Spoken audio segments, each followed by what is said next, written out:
everybody. Welcome to the show. So glad you tuned in. I'm just saying, it is what it is. Anyway,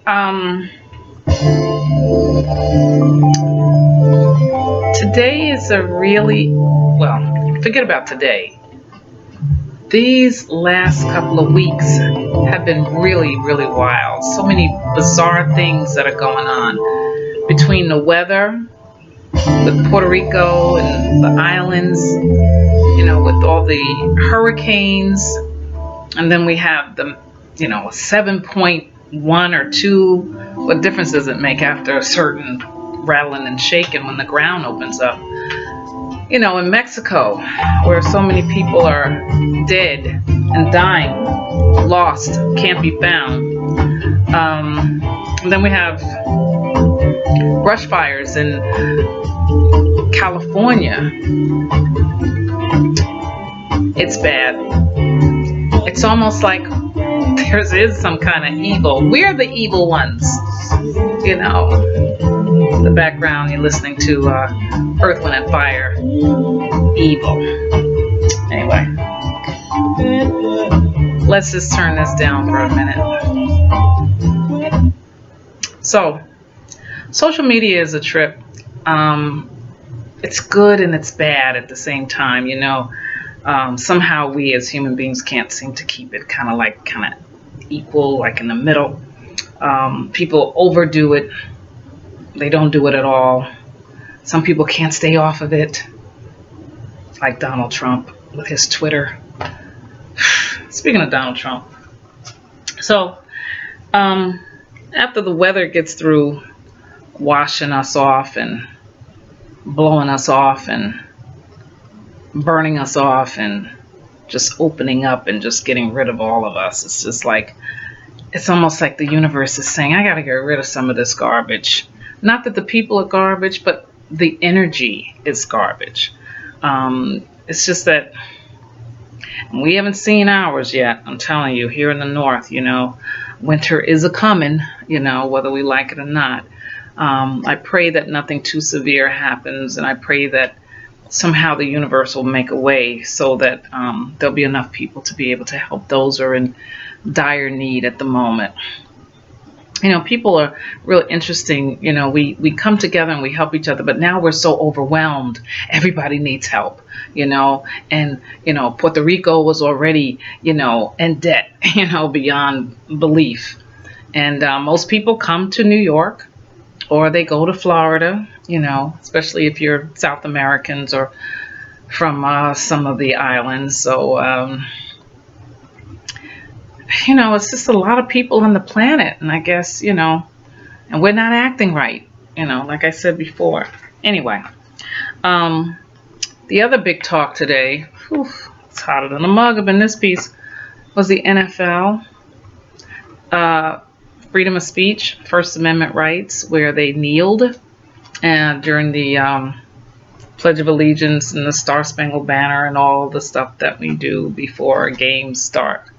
And so Donald Trump, I don't have to tell you, if you've been watching TV, and even if you haven't watched TV, that he said, he called them all SOBs and that they would be fired. He really likes to fire people, doesn't he? But you know what? The thing is that we got two leaders in two different places. Sung Young Moon or whatever his name is in the Korea, and Donald Trump here in America. So we got the name calling. It's like, what are we, 10? Forget it. I'm sorry. Even 10-year-olds may not act like that. What are we, 8? We're not 10. We're not 9. We're not 12. We're adults.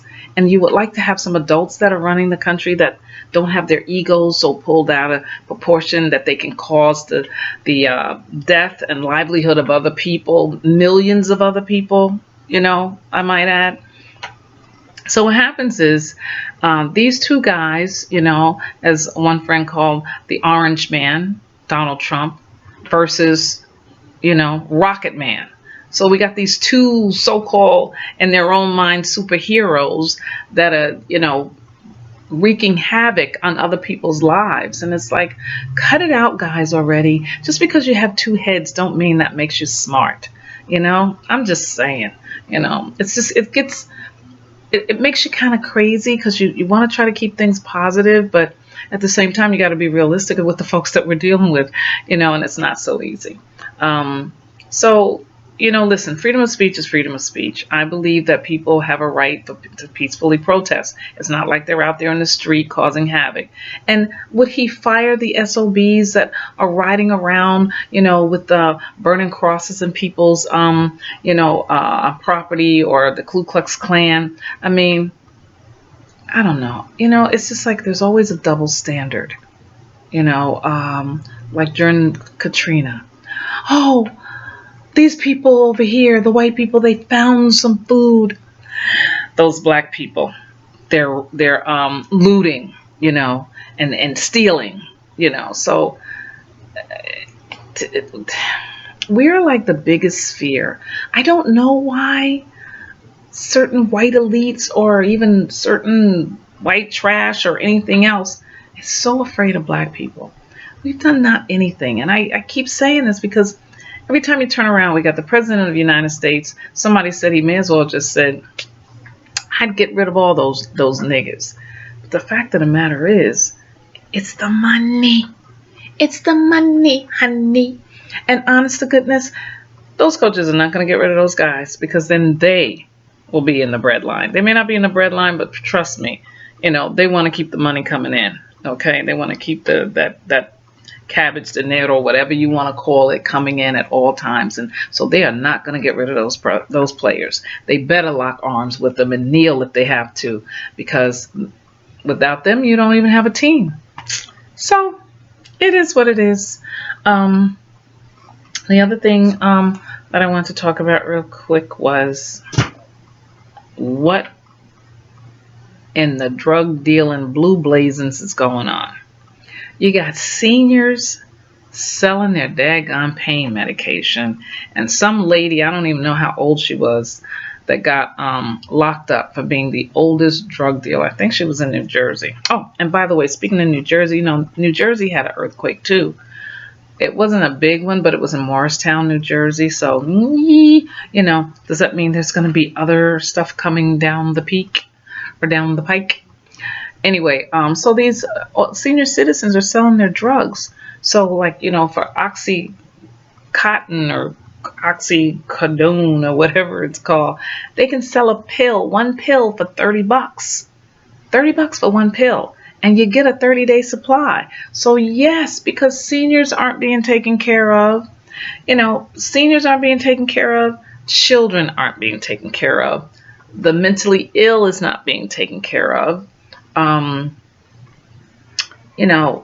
disabled. I mean, come on, America. This is where everybody runs over here. They want to live the American dream. The American dream turned into an American nightmare for some of us.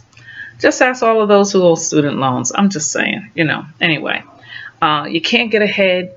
You move 2 steps forward and it slaps you 2 steps back. But we're not going to worry about that, because you want to know why? We're going to get through all of this. Yes, indeed we are. Because you're going to have to set your mind up to try to overcome all this stuff. This is all just a distraction. Don't let it distract you for too long. Don't let it distract you for too long, because then you can't get what you need to get done. Okay, and we got a lot of work to do out here, people. So that being said, I'm not taking up any more time because I got work to do still, and it's 11:57. I'm always dealing with you people, all of you, late at night. But I just wanted to throw something up and talk about some of the stuff that's going on. All I can say is hang in there. Let's pray that there isn't any they don't start firing missiles over here. World War III, we do not need. So let's just pray, keep the energy positive, take care of your children, take care of your elderly, don't use drugs, or as, what's her name, Miss Reagan used to say, just say no. I don't say just say no, just stay positive, know that there's so many poisons that they're putting into foods and drugs and everything. Just be careful with yourself, and try to stay positive And I'll tell you what we need.